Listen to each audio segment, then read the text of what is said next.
Halo guys, Assalamualaikum dan salam sejahtera, kembali lagi bersama dengan saya di Tengkuruk Channel. So, pada kalian yang menonton video ini, walau di mana juga kalian berada, saya doakan agar semuanya di dalam keadaan yang sehat ya. So guys, Indonesia saat ini telah menjadi trending nomor 1 di ASEAN. Apa tidaknya, Indonesia telah menjadi raja sepak bola ASEAN. Dan ini adalah pencapaian yang mengesankan, dan ini juga mencerminkan bahawa kemajuan signifikan dalam dunia sepak bola yang telah berlaku di Indonesia. Maka banyak pelatih-pelatih tim-tim yang ada di sekitar ASEAN ini sangat kagum dan juga melihat tentang perkembangan timnas Indonesia jauh lebih baik ya berbanding dengan yang dulu. Indonesia can be the host in someday. Come on Indonesia, you have the population almost 200 million. Come on Indonesia, you have the population almost 200 million.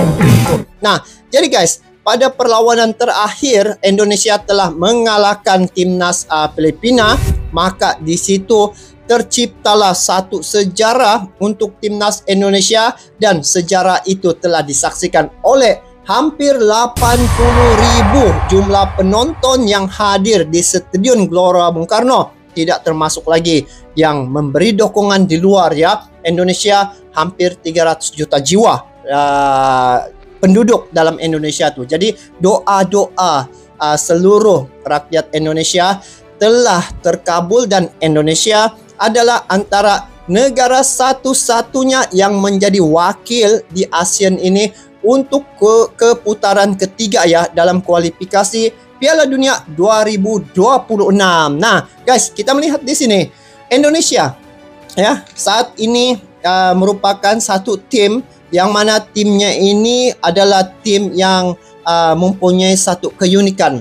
Apa tidaknya dengan bergabungnya pemain-pemain keturunan ya, di situ apabila melihat ya pemain-pemain keturunan yang membela timnas Indonesia ini, mereka mempunyai skill yang tersendiri. Baru-baru ini saya melihat ya, mereka telah mengeluarkan skill-skill mereka, dan kesemua pemain-pemain keturunan ini telah menunjukkan ya kecintaan mereka terhadap negara Indonesia. Nah guys, apa yang telah berlaku saat ini ketika timnas Indonesia tengah melaju ya ke peringkat ketiga ya di kualifikasi Piala Dunia 2026, sehingga kan Thailand begitu memberi harapan juga terhadap timnas Indonesia, kerana timnas Indonesia satu-satunya harapan kami semua ya di ASEAN ini untuk perjuangan menuju ke Piala Dunia. Jadi apapun, kita simak dalam video ini. Thailand and Indonesia can be the host Thailand nih in guys. someday. Come on Indonesia, you have the population almost 200 million. Come on Indonesia, you have the population almost 200 million. Serius guys? Ya, trending nomor 1 di Asia. Semua terheran-heran dengan Indonesia tiba-tiba menjadi tim menakutkan di wilayah Asia. Bahkan pelatih Filipina Tom Saintfiet mengutarakan Indonesia sekarang berada di level tertinggi dan akan hampir setara timnas Korea Selatan dan timnas Jepang. Korea Selatan pun dibantai oleh Indonesia. A new powerhouse in Asian football. The team is very strong from Indonesia. The player. Pelatih itu yang menyatakan Indonesia saat ini sedang menyelamatkan wajah ASEAN. Skuad Garuda menggendong Asia Tenggara sebagai satu-satunya wakil ASEAN di putaran ketiga. Bahkan timnas Thailand yang sudah masuk ranking 100 besar dunia tak mampu lolos ke ronde ketiga. Thailand harus memandatkan amanat kepada Indonesia untuk mengangkat nama besar wilayah ASEAN. Betul lah guys, bukan sekadar jadi perbualan publik, tetapi pelatih-pelatih tim-tim sekitar ada di Asia Tenggara, di ASEAN ini guys, mereka melihat timnas Indonesia ya saat ini jauh lebih baik ya, dan Indonesia sejak yang telah lolos ke putaran ketiga untuk kualifikasi Piala Dunia 2026.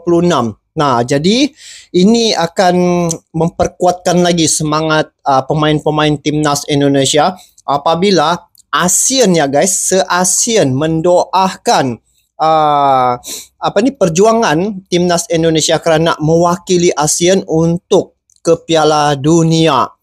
Jadi nampaknya di sini pelatih-pelatih sekitar ada di ASEAN nih guys, mereka begitu respect terhadap bagaimana kemajuan pasukan timnas Indonesia dan telah menjadi trending nomor 1 ASEAN ya. Jadi inilah harapan ASEAN agar timnas Indonesia dapat melakukan yang terbaik. Ini mewakili ASEAN guys. Wow, sehingga tengok yang tadi tu Thailand berada ranking 100 besar pun guys, mereka tidak menembusi ya ke peringkat yang lebih jauh lagi ataupun pusingan yang ketiga. Indonesia 134. Maka itu atas kertas itu tidak menunjukkan kekuatan sebenar. Jadi kita dengar dulu guys bagaimana informasinya. Jadi tadi ada 2 pelatih tadi tu. Diiktiraf oleh pelatih Filipina ya. Ya, timnas Indonesia membawa nama ASEAN ke putaran ketiga setelah mengalahkan asuhan Tom Saintfiet. Pasukan Sintayong memukul The Azkal dengan skor 2-0 pada matchday penutup grup F kemarin. Gol-gol tim merah putih di Stadion Gelora Bung Karno terlahir pada masing-masing babak. Tembakan roket Tom Haye melahirkan torehan perdananya bagi timnas membuka skor pada menit ke-32. Di luar kotak Kemudian penalti. Rizky Ridho 11 menit pasca jeda menyegel angka penuh untuk Sang Garuda. Tambahan 3 poin dari GBK memastikan Indonesia finish sebagai runner-up di bawah Irak dengan koleksi 10 poin. Tengok kalau lihat sini Indonesia dapat 10 poin. Dan sebenarnya Indonesia kan dapat 2 jaringan saja, 2 gol. Tetapi banyak lagi percubaan-percubaan yang telah dilakukan oleh Indonesia guys. Cuma tidak masuk saja, tetapi banyak percubaan itu telah dilakukan. Kemarin, tim Garuda jadi tidak harus tergantung hasil laga Irak versus Vietnam yang digelar 5 jam kemudian di Basra. Indonesia menjadi satu-satunya wakil ASEAN yang berhasil melaju ke ronde usaha ketiga sendiri dan menjadi satu-satunya harapan bagi Asia Tenggara. Betul lah. Publik Asia Tenggara pun mendoakan Indonesia agar bisa berbicara banyak. Meski menjadi perbualan publik ya. Terendah yaitu 133 dunia. 133. Ini selebrasi.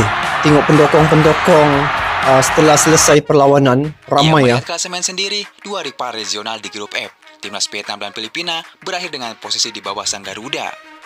Beralih ke grup D, timnas Malaysia tak kuasa memenuhi syarat berat untuk lolos hingga finish di peringkat ketiga. Sayang guys, Malaysia tidak dapat. Timnas Thailand lebih menyakitkan lantaran cuma gagal menambah 1 gol ketika mengalahkan Singapura 3-1. Kalau tidak, Malaysia pun ikut tuh. Batal menyalip Cina ke peringkat 2 karena kalah head to head point.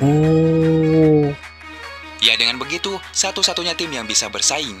Timnas Indonesia kini menggendong Asia Tenggara sekaligus menjaga tradisi buat mengirim setidaknya 1 tim di putaran ketiga kualifikasi Piala Dunia dalam 3 edisi terakhir. Kita dukung terus guys. Kali ini timnas Indonesia yang akan menghadapi ini pemain-pemain di ronde ketiga. Keturunan nih. Dorang punya penampilan luar biasa guys. Sudah bertemu musuh raksasa dalam drawing putaran ketiga yang akan dilakukan di Kuala Lumpur 27 Juni mendatang.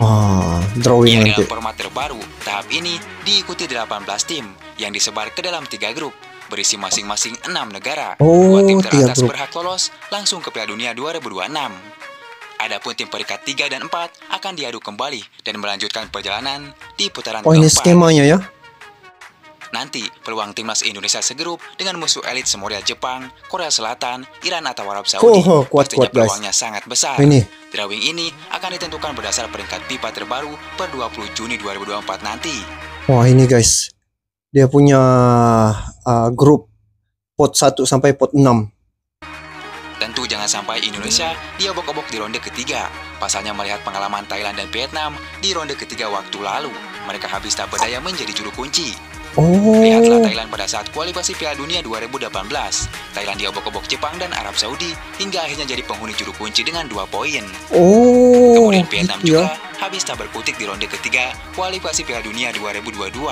Mereka juga sama diobok-obok Arab Saudi dan timnas Jepang. Ini menandakan ada politik juga main bola nih ya. Untuk menembus Piala Dunia hingga saat ini. Tapi kelainan, memang ada kelainan sekarang nih. Apabila tahu sudah bagaimana skema yang telah akan dilakukan ya untuk Piala Dunia ini, mengikut pada pengalaman-pengalaman Vietnam dan Thailand tu, seperti mana dikatakan tadi, diobok-obok. Jadi hari ini Indonesia boleh mengambil itu sebagai satu pengajaran, dan saat ini persiapan timnas Indonesia memang ke arah yang lebih baik. Jadi persiapannya itu harus bermula dari sekarang, dan saya lihat usaha untuk menarik pemain-pemain keturunan yang lain pun sedang giat dilakukan ya. Seperti Martin Paes ya akan tampil nanti untuk putaran ketiga, dan beberapa pemain-pemain yang sebelum ini telah viral yang kononnya bakal akan datang untuk membela timnas Indonesia, cuma menunggu keputusan lagi. Tapi itulah penampilan nanti pasti akan dilakukan ataupun diturunkan pemain-pemain yang berkelas Eropa. Itu sudah pasti. Sebab ini lawan nih hebat-hebat nih guys. Ya, namun meski begitu, Tom Haye dan kawan-kawan dipastikan terpacu dan masih membara menyambut tantangan yang lebih besar. Kami percaya dengan berbagai kemungkinan yang kami miliki, kami ingin menunjukkan jati diri kami. Pertandingan melawan Irak sudah menjadi sebuah pesan bahwa kami lebih kuat dibandingkan sebelumnya. Kami sudah siap melawan tim di babak berikutnya. Begitu juga dengan tantangannya. Saya suka tantangan, ujar Tom Haye. Wah, dia suka dengan tantangan ya, Tom Haye. Cuma baru-baru ini dia buat selebrasi guys. Dengar kabar luka dia punya lutut guys. Tentunya mereka adalah tim-tim besar di Asia, bahkan sudah langganan masuk Piala Dunia. Jika Indonesia lolos di ronde ketiga jadi juara grup atau runner-up grup, maka Indonesia resmi akan masuk menjadi kontestan Piala Dunia 2026. Namun, jika ingin lolos dari grup maut, Sintayong pun harus segera mencari pemain grade A, khususnya untuk lini serang yang mempunyai finishing tajam. Rafael Struijk yang saat ini menjadi andalan sebagai ujung tombak belum memenuhi ekspektasi yang ada. Umurnya yang masih muda masih butuh polesan dari Sintayong. Namun memoles pemain butuh waktu yang lama, dan ini bukan waktunya. Sintayong harus sesegera mungkin mencari sosok penyerang sekelas penyerang timnas Irak, contohnya Ayman Hussein. Ia adalah penyerang tajam, didukung postur tubuhnya yang tinggi dan kokoh. Menjadi monster menakutkan bagi tim-tim raksasa di Asia. Oh, tapi Kelvin pun oke ya guys. Sampai saat ini, Indonesia belum menemukan sosok penyerang seperti Ayman Hussein. Maka tak heran jika penyerang Indonesia sulit mencetak gol. Bahkan gol Indonesia harus mengandalkan dari seorang pemain gelandang. Bahkan gol tersebut harus lahir dari seorang pemain bertahan. Rasanya Kelvin ada harapan lah. Wah, ini Tom Haye, Profesor Tom.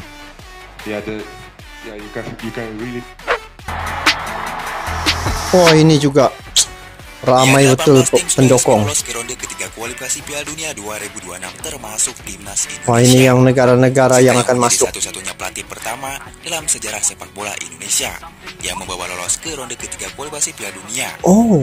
Dan juga menjadi pelatih pertama dalam sejarah yang mengantarkan Indonesia lolos ke Piala Asia dalam 2 edisi beruntun. Oh, Sintayong ya.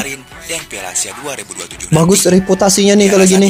Semua tim yang lolos ke ronde ketiga maka otomatis lolos ke Piala Asia 2027 tanpa mengikuti kualifikasi apalah itu. Tanpa mengikuti kualifikasi. Hah, cakap Indonesia lagi. Halo, terima kasih ya. Wow, Coach Sintayong pun belajar bahasa Indonesia guys. Tidak perlu lagi translator. Kemenangan Indonesia atas Filipina dengan skor 2-0 membuat publik Vietnam tak terima. Mereka tak mau jika Indonesia lolos ke ronde ketiga. Media Vietnam soal PN kesal bukan main di mana timnas Filipina dianggap tampil loyo saat menghadapi timnas Indonesia di Gelora Bung Karno. Ya, kemenangan yang dicetak oleh Tom Haye dan Rizky Ridho sekaligus membawa timnas Indonesia menembus putaran ketiga kualifikasi Piala Dunia 2026 zona Asia. Oh, 2 orang nih kunci. Menemani timnas Irak yang lebih memastikan diri lolos ke putaran ketiga.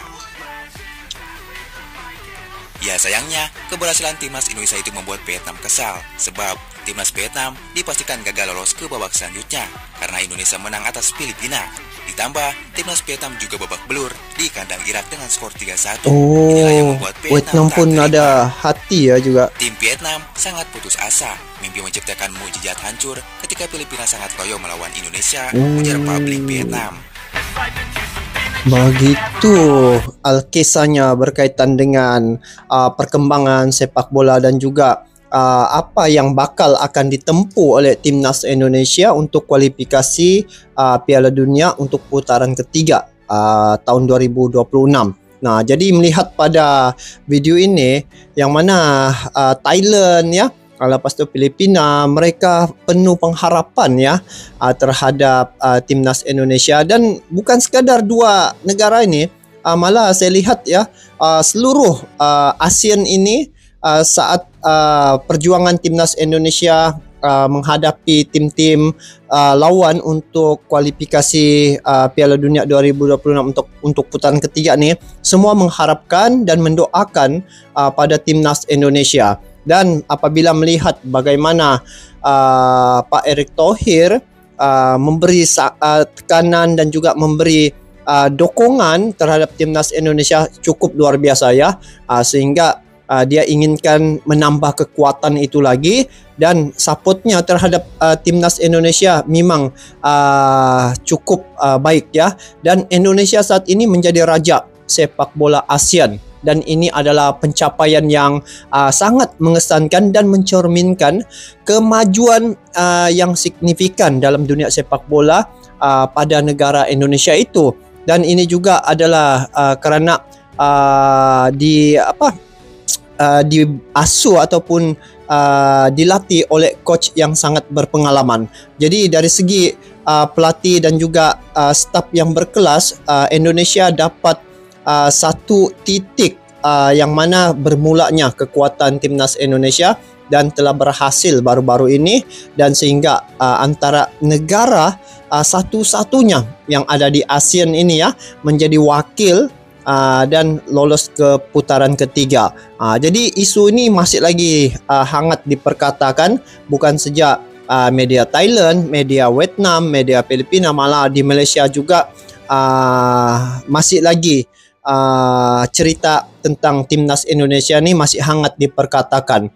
Jadi saat Indonesia melaju ke putaran ketiga ya, kami di Malaysia terdapat beberapa masalah ya terhadap pemain, yang mana pemain seperti Faizal Halim ya telah disimba asid. Jadi itu antara satu faktor menyebabkan dari segi kekuatan itu ada sedikit berkurang ya. Jadi minta doalah pada teman-teman, semoga pemain-pemain timnas Malaysia juga diberi kesehatan ya. Dan kami sentiasa mendoakan pada kejayaan timnas Indonesia, kerana saat ini siapa lagi yang harus kita beri dokongan kalau bukan timnas Indonesia, kerana Indonesia ini mewakili Asia Tenggara dan juga ASEAN guys. Jadi ini merupakan satu pencapaian yang label yang tinggi ya.